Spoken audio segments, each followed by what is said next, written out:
اور اب اگر ان کو قوم لوط کہا جائے تو کوئی غلط ثابت نہیں ہوگا. پی ٹی آئی کا تیسرا آپ اس کو جنم کہہ سکتے ہیں.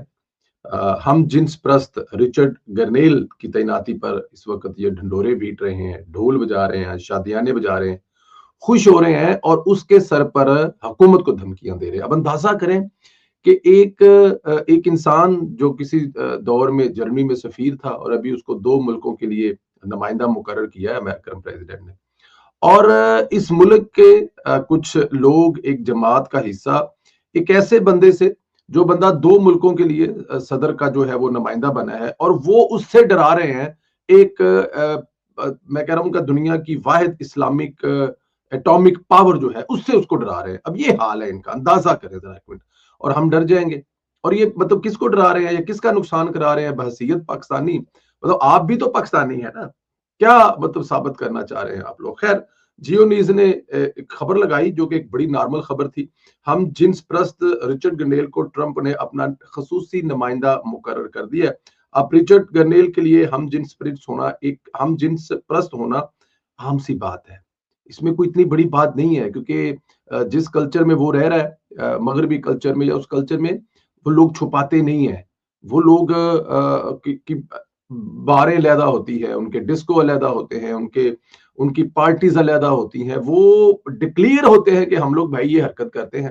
اب آپ کو وہ بری لگے یا اچھی لگے، لیکن اگر جیو نیوز نے لکھ دیا تو کون سی قیامت آ گئی. خیر، یوتھیوں نے اس جیو کی خبر پر جیسے مطلب کہ رچرڈ سے شکایت لگا دی ہو، اور کل سارا دن ٹویٹر سر پہ اٹھایا رکھا، پیسے لگائے، ٹرینڈ بنائے، جیسے کہ کوئی پتہ نہیں کوئی ایسی بات کر دی جیو نے جس کا کسی کو پتہ نہیں ہے، جو غلط بات ہے.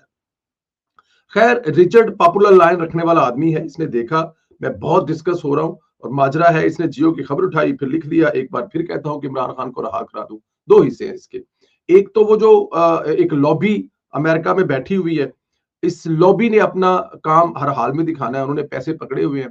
اب دیکھیں، یہ خبر لگنے کے بعد وہ جو پیسے اکٹھے کرنے والی ہے یوتھیوں سے لابی، وہ بھی سرگرم ہو جائے گی جب مزید پیسے چاہیے دینے، کیونکہ وڈی خبر لوانی ہے، لمبی خبر لوانی ہے، وڈی ٹویٹ کرانی ہے. اور ہن رچرڈ تو بعد اگلی جڑی ہے وہ ٹرمپ کو کروانی ہے، پارٹی نے تگڑا فنڈ دینا ہے.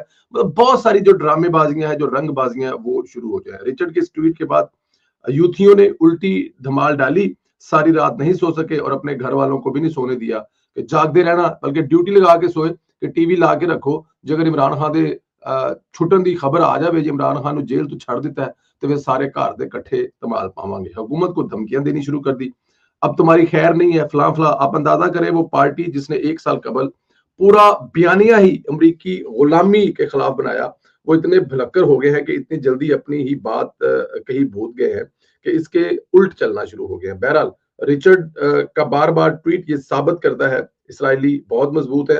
وہ لابی عمران خان کو ہر صورت بچانا چاہتی ہے. داد بنتی ہے موجودہ حکومت شہباز شریف سمیت آرمی چیف کے جو ڈٹے ہوئے ہیں، اور ہمیں اندازہ ہی نہیں تھا کہ پس پردہ پریشر روک کر بیٹھے ہوئے ہیں. دیکھیں، ایک تو یہ جو ٹویٹ ہے نا، یہ ثابت کرتا ہے جو عمران خان صاحب کو اکثر کہا جاتا ہے کہ خان صاحب جو ہے یہ کسی خاص لابی کے مطلب کہ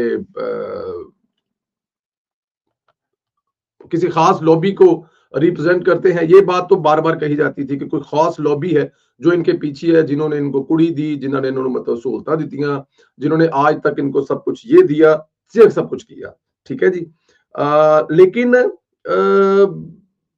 اس ٹویٹ کے بعد وہ جو ایک مفروضہ تھا وہ اور تگڑا ہو گیا کہ بچانا چاہتے ہیں، زور لگا رہے ہیں. ٹھیک ہے نا جی. اب وہ زور کہاں تک لگائیں گے، کیسا لگائیں گے، ہمیں اس بات کا اندازہ ہی نہیں ہے کہ ہماری حکومت پہ کہاں سے کتنا پریشر ہے، اور یہ حکومت کتنا پریشر لے کے بیٹھی ہے کہ بھی آپ نے ایک لابی کے ایک خاص جو لوگ ہیں ان کا جو دماد ہے اس کو آپ نے رکھا ہوا جیل میں، اور ان کے اوپر کیا بیت رہی ہے. تو وہ زور لگا رہے ہیں، یہ نظر آ رہا ہے اس ٹویٹ کے بعد. بٹ اینی ہاؤ، لیکن حکومت پاکستان اس سے پہلے اس قسم کے بڑے جو ٹویٹ ہے وہ برداشت کر چکی ہے اور اب بھی کرے گی. بات طے ہے کہ پاکستان نے آج تک امریکہ کا سب سے بڑا اثاثہ شکیل افریدی نہیں چھوڑا، تو پھر عمران خان کس کھیت کی مولی ہے؟ عمران خان بھی ان کا اثاثہ ہی ہے نا.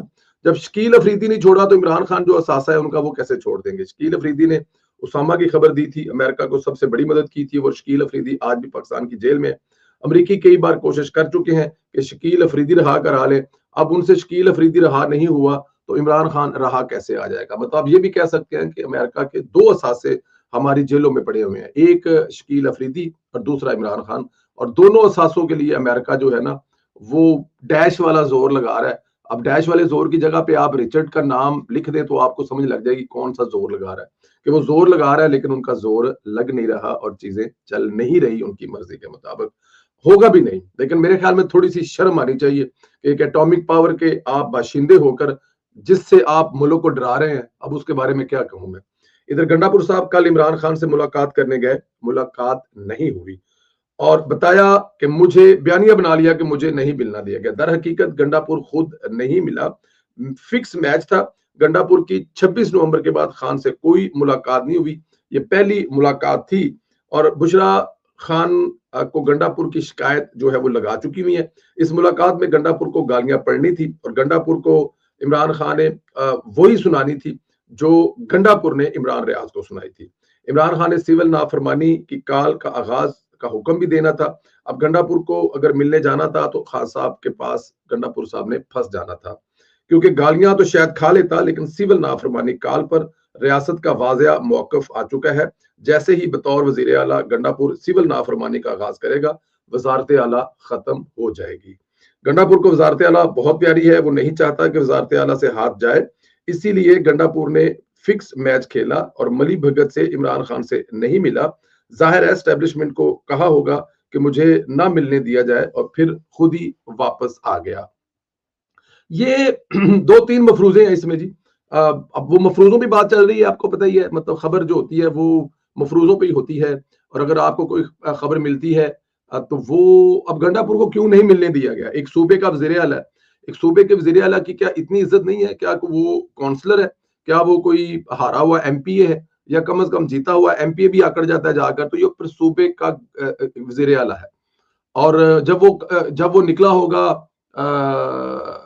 مجھے یاد ہے کہ میاں صاحب سے ملنے کے لیے اڈیالہ جیل ہم جب گئے تو کیا یہ ممکن ہے کہ ہم لوگ لاہور سے نکل کر اڈیالہ جیل پہنچ جائے اور وہاں پر پہنچ کے بتائیں کہ ہماری ملاقات نہیں ہونے دی؟ ایسا ممکن نہیں ہوتا۔ آپ کو نکلنے سے پہلے پتا ہوتا ہے، آپ کی ملاقات کا ٹائم ہوتا ہے، آپ کا نام لکھا ہوتا ہے، لسٹ ہوتی ہے۔ تو جب گنڈا پور وہاں سے نکلے ہیں تو کیا ان کو نہیں پتا تھا کہ میرا نام لسٹ میں ہے یا نہیں ہے؟ یا پھر یہ تھا کہ کیونکہ میں وزیر اعلیٰ وہاں جاؤں گا جیل کا دروازہ کھول دیا جائے گا اور میں جیل کے اندر انٹر ہو جاؤں گا؟ اور جناب ایسا نہیں ہوتا۔ 12 ضلع چینج کر کے لوگوں سے پیسے مانگ کر اپنے آپ دارالحکومت پہنچے تھے، تو اس قسم کی حرکت کرنے سے پہلے آپ کو سوچنا چاہیے۔ تو یہاں پر آ کے چیزیں جو ہے نا وہ تھوڑی سی ڈاؤٹ فل ہوتی ہے کہ گنڈا پور جو ہے وہ ملنا ہی نہیں چاہتا عمران خان صاحب سے، کیونکہ اس کو پتا ہے کہ عمران خان صاحب آگے سے پھر کوئی نہ کوئی نیا کٹا کھول دیں گے، اور نیا کٹا جو انہوں نے کھولنا ہے وہ آپ کو پتا ہی ہو جس قسم کے کٹے کھولتے ہیں، انہوں نے لڑانا ہے جڑانا ہے، اور گنڈا پور صاحب جو ہیں وہ نہ لڑنا چاہتے ہیں، نہ وہ ٹائم گین کرنا چاہتے ہیں کہ جتنا ٹائم ان کو مل جائے وہ اتنا ٹائم حاصل کر سکے۔ تو یہ وہ وجہ ہے جو گنڈا پور صاحب کو نہ ملنے کی وجہ ہے عمران خان صاحب سے۔ تو یہ ملی بھگت، اس لیے میں اس کو کہتا ہوں کہ گنڈا پور صاحب جو ہیں وہ اگر ملنا چاہتے، آج بھی ملنا چاہے تو وہ مل سکتے ہیں، کیونکہ وہ جن کے پیارے ہیں وہ ان کو ملنے سے منع نہیں کریں گے۔ آخر میرے حام خان کو خراج تحسین پیش کرنا چاہیے، خراج تحسین پیش کرتا ہوں جنہوں نے ایک عرصہ پہلے کتاب میں لکھ کر عمران خان کی اصلیت بیان کی تھی، قوم کو بتایا تھا کہ یہ شخص اصل میں ہے کیا۔ ریحام خان نے عمران خان کی رچرڈ گرنیل سے ملتی جلتی عادات کا ذکر کیا تو بہت سے لوگ چیخ اٹھے تھے، لیکن اب جیسے ہی یہ ہم جنس پرست کی تعیناتی اور اس کی حمایت پر اچھل رہے ہیں، خوشیاں منا رہے ہیں، ریاست پاکستان کو دھمکیاں دے رہے ہیں، ثابت ہوتا ہے یہ وہی ہے جو انہیں ریحام خان نے لکھا تھا۔ ریحام خان نے ان کے بارے میں جو لکھا تھا وہ مراد سعید اور ایک اور وہ جو ایکٹر تھے، کیا نام تھا ان کا، وہ اور باقی سارا جو مطلب کہ وہاں پہ جو چلتا تھا بنی گالا میں، مطلب جس قسم کی خدا محفوظ رکھے بات کرتے ہوئے بھی شرم آتی ہے۔ لیکن خیر وہ جو ملتی جلتی آتے تھی، اب جو ان کا ملتا جلتا جو دوست ان کا، جو ساتھی ان کا، جو ہم خیال ان کا، جو ایک ہی طرح آتے رکھنے والا کسی پاور میں آیا ہے، حالانکہ میں اس کو اتنی بڑی پاور نہیں سمجھتا، 2 ملکوں کے لیے وہ نمائندہ ہے، وہ کیا اکھاڑ لے گا پاکستان کا؟ اتنی قیامت تو نہیں آئی ہے کہ وہ مطلب ایک آپ اسے کیا کہہ سکتے ہیں؟ اس کو کہہ سکتے ہیں نمائندہ کہہ سکتے ہیں، یا نمائندہ ہی ہے نا وہ۔ تو نمائندہ جو اتنا طاقتور ہوگا کسی ملک میں جائے گا اور وہاں سے کسی ملک کا جو 9/11 کا مجرم ہے، پاکستان میں 9 مئی جو ہے وہ مطلب